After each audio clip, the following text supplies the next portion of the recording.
Hello नमस्कार, जय हिंद। मैं रंजीत आप सभी का स्वागत करता हूं फिर से एक बार ड्रीमर्स आईएएस के यूट्यूब चैनल पे। प्यारे साथियों, आइए शुरू करते हैं अपने daily 10 minute current affair series को। और ये रहा आपका सीरीज का पहला क्वेश्चन। और पहला क्वेश्चन आप देख पा रहे हैं, consider the following statement regarding the legal immunity of the president of India. जैसे प्यारे साथियों आप जानते हैं, भारत के राष्ट्रपति और गवर्नर यानी राज्यपाल, उसके पास लीगल इम्यूनिटी है। इसका मतलब जब अपने पोस्ट पर बने रहते हैं उस दौरान उनके ऊपर किसी भी तरीके की कोई दंडिक कार्रवाई यानी क्रिमिनल प्रोसीडिंग उनके ऊपर नहीं चलाई जा सकती है। यदि सिविल प्रोसीडिंग चलाई जानी है, अगर सिविल प्रोसीडिंग के तहत उनके ऊपर केस करना है, तो उसके लिए भी बिफोर 2 मंथ जो है उन्हें इन्फॉर्म करना पड़ता है, तभी जाके उनके ऊपर ये कार्रवाई चलाई जा सकती है। तो इसी के बारे में स्टेटमेंट दिए गए हैं। और जिसमें देख रहे हैं आप, पहला क्वेश्चन लिखा हुआ है, the president is not answerable to any court for the exercise and performance of the power and duties of his her office. अपने ऑफिस के दौरान रिस्पॉन्सिबल नहीं है, बिल्कुल सही है। दूसरा आप देख रहे हैं, no criminal proceeding whatever shall be instituted or continue against the president in any court during his her term of office। ये भी बिल्कुल सही बात है, क्रिमिनल प्रोसीडिंग नहीं चलेगा।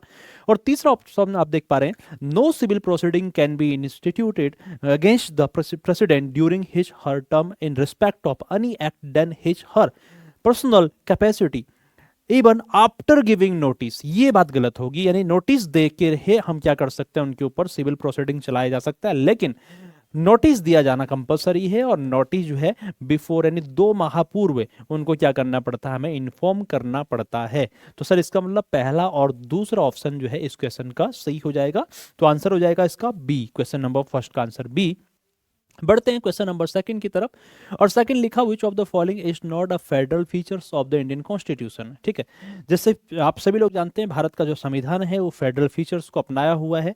और जो हमने जो स्ट्रक्चर है हमारा फेडरल है, वो हमारा कैनेडियन मॉडल पर बेस्ड है। और फेडरल का मतलब संघात्मक जिसे हम कहते हैं। फेडरल वो है जिसकी अपनी रिटन कॉन्स्टिट्यूशन है।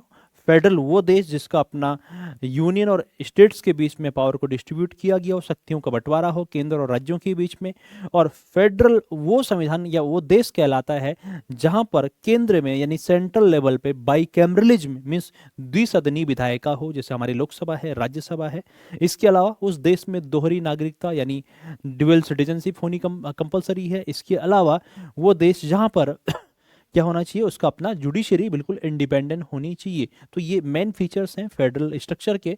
और भारत का संविधान अगर फेडरल है तो इसमें से कौन सा एक फीचर्स है जो फेडरल नहीं बनाता हमें। और पहला आप देख पा रहे हैं, रिटर्न कॉन्स्टिट्यूशन सही है, इंडिपेंडेंट जुडिशरी भारत के पास है, सिंगल सिटीजनशिप और डील देख रहे हैं आप बाइकैमरलिज्म। सर तो ये भी है हमारे पास, इंडिपेंडेंस ऑफ जुडिशरी भी है। सर हमारे पास तो सिंगल सिटीजनशिप भी है ना, हमारे पास तो एकल नागरिकता है। उसके बाद भी हमारा संविधान हम कहते हैं कि संघीय है, मीन्स फेडरल है।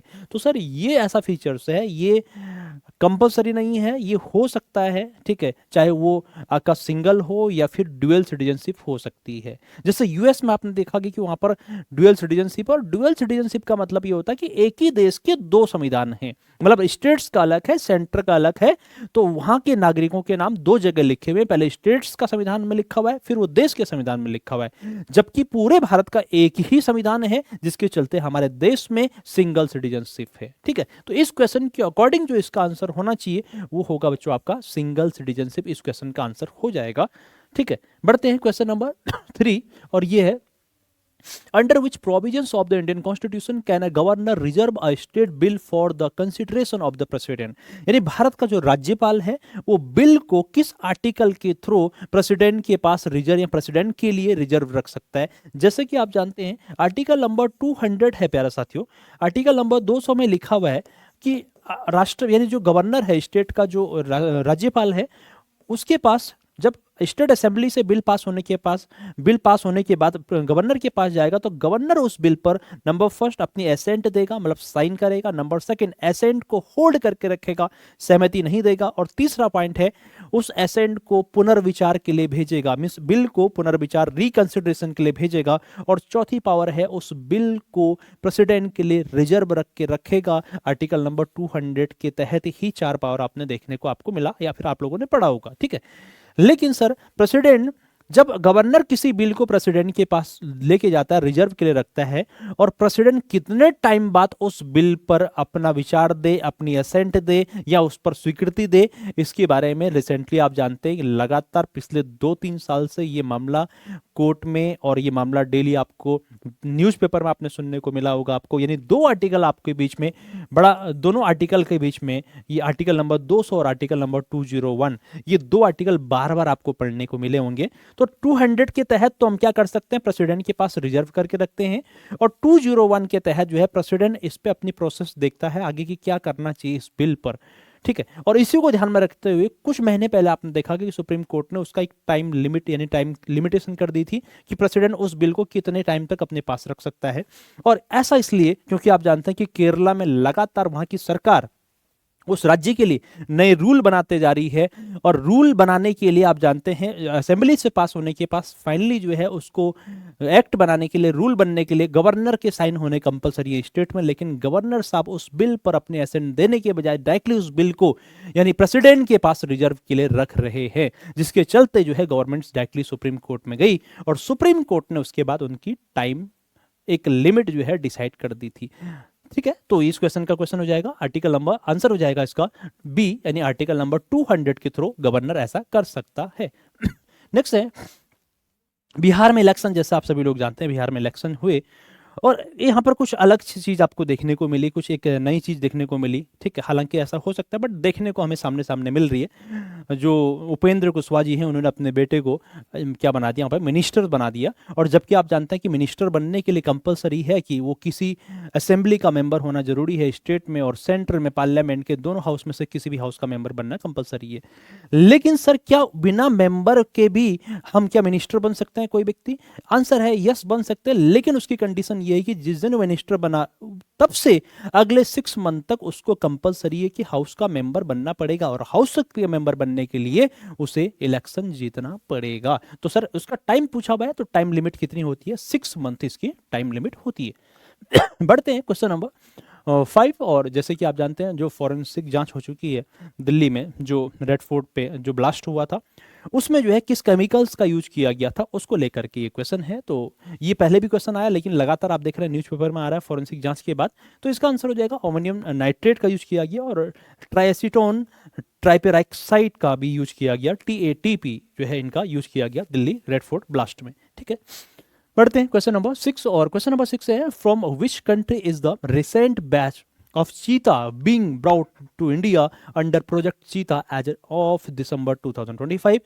जैसे कि आप जानते हैं हमारे जो है प्रेसिडेंट जो है अभी अफ्रीकन कंट्री के दौरे पे हैं, और अंगोला और बोत्सवाना उन दो देशों के आप जानते हैं दौरे पे गए थे।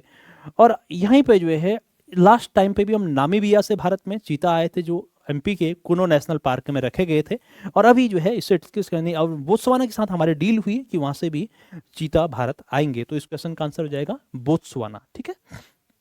बढ़ते हैं क्वेश्चन नंबर 7 है मिशन सागर लॉन्च इंडिया। भारत सरकार ने एक मिशन सागर लॉन्च किया गया है, और जो जनरली जो है किसको प्रोटेक्ट करने के लिए, जो हमारे जो इंडियन ओशियन रीजन में जितने भी कंट्री हैं उन सब की सहायता प्रदान करने के लिए, यानी भारत की दृष्टि से हर तरीके से वो बड़े यानी हेल्प या फिर हर तरीके से बड़े स्ट्रॉन्ग कंट्री हैं, या फिर हर तरीके से वो हमारे लिए बड़े इंपॉर्टेंट हैं, ठीक है। तो उनके लिए उनकी सेफ्टी के लिए, उनकी सिक्योरिटी की विजन से इस मिशन गगन सागर को लॉन्च किया गया, ठीक है ना। तो आंसर क्या हो जाएगा इसका? इंडियन ओशियन रीजन में, ठीक है। बढ़ते हैं क्वेश्चन नंबर 8। और क्वेश्चन नंबर 8 है which canal connect the red sea to the mediterranean sea. ये बहुत फेमस कैनाल आपने नाम सुना होगा, कॉमन सा क्वेश्चन आपको देखने को मिल रहा है। विश्व की सबसे बड़ी नहर अगर आप पूछता कोई तो आपका आंसर हो जाता है सर स्वेज नहर, वर्ल्ड क्या है सबसे बड़ी नहर है। और इसको कब ये नहर बनी थी, ठीक है, ये नहर का टाइमिंग अगर बात करेंगे तो 1869 में इजिप्ट के द्वारा इस नहर को बनाया गया था। और अगला क्वेश्चन मैं आपसे पूछ रहा हूँ, कमेंट करके आप जरूर बताइएगा, स्वेज नहर को किसने नेशनलाइज किया गया, किस कंट्री के द्वारा किया गया, और उसे कब जो है उसको नेशनलाइजेशन उसका किया गया, कब उसका राष्ट्रीयकरण किया गया, और किस कंट्री के द्वारा उसका राष्ट्रीयकरण किया गया, ये आंसर आपको कमेंट करके जरूर बताना है। और ये जोड़ती है रेड सी को और उससे भूमध्य सागर से। और ये किस नहर का काम ये है स्वेज नहर है, इसका आंसर हो जाएगा। बाकी पनामा नहर भी आप जानते हैं, पनामा नहर 1914 में बनती है, जो आपका आपका अटलांटिक को पैसिफिक से ये जोड़ती है। बाकी और भी आप देख रहे हैं करा। फिर एक है कील नहर भी देखी होगी आपने, नॉर्थ अमेरिका में देखा होगा, जो दो लेक्स को आपस में जोड़ती है ना। बढ़ते हैं आगे।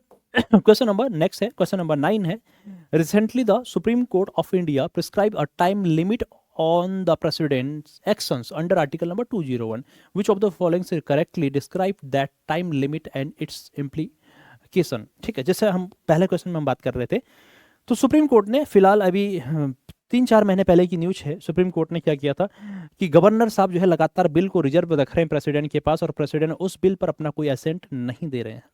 तो इसी को ध्यान में रखते हुए सरकार सुप्रीम कोर्ट जब जाती है, सुप्रीम कोर्ट ने कहा भैया प्रेसिडेंट को बिल पर असेंट देना चाहिए, वैसे तो गवर्नर को देना चाहिए। नहीं तो अगर सपोज मान लीजिएगा सरकार जब पब्लिक के द्वारा वहाँ पर सरकार बनाई गई है ना, ये डेमोक्रेटिक है, सरकार बनाई गई, तो सरकार तो इसीलिए है ना, लोग यानी क्या बनाने के लिए, रूल या लॉ कैसे पास करेंगे वहाँ पर, कैसे किस तरीके से काम किया जाएगा सरकार के द्वारा, लोगों के लिए कैसे काम करेगी सरकार, उस बिल तो पास करने होने ही नहीं दे रहा है प्रेस, यानी गवर्नर डायरेक्टली प्रेसिडेंट के साथ उस बिल को रिजर्व के लिए रख रहे हैं।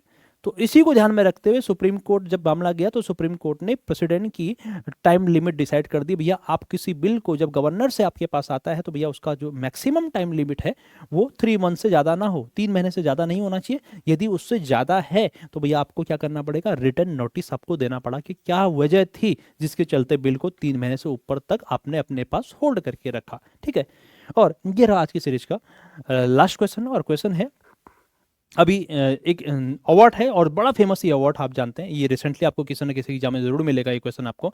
ये है इंदिरा गांधी पीस प्राइज 2024, है ना, 24 का 25 में दिया गया। और ये चिली के क्या है, ये पहले वहाँ पे प्रेसिडेंट रहे थे ये, और इनका नाम है मिशेल बैचेलेट, है ना, इनको अवार्ड दिया गया। और इसके बारे में पूछा कि इन्होंने अपने जीवन में किस क्षेत्र में इनका कॉन्ट्रीब्यूशन रहा, और इनका जो कॉन्ट्रीब्यूशन था वो है आपके पास human rights and international peace में इनका कंट्रीब्यूशन रहा। तो ये थी आज की सीरीज, और आशा कर रहा हूँ आपको ये क्वेश्चन या फिर ये सीरीज हमारी बहुत अच्छी लग रही होगी। और जो चैनल पे पहली बार आया है, चैनल को जरूर सब्सक्राइब करें, और वीडियो अच्छी लगी है लाइक और कमेंट और साथ में शेयर करते रहें। तो मिलते हैं कल, तब तक के लिए जय हिंद। और एक बात आप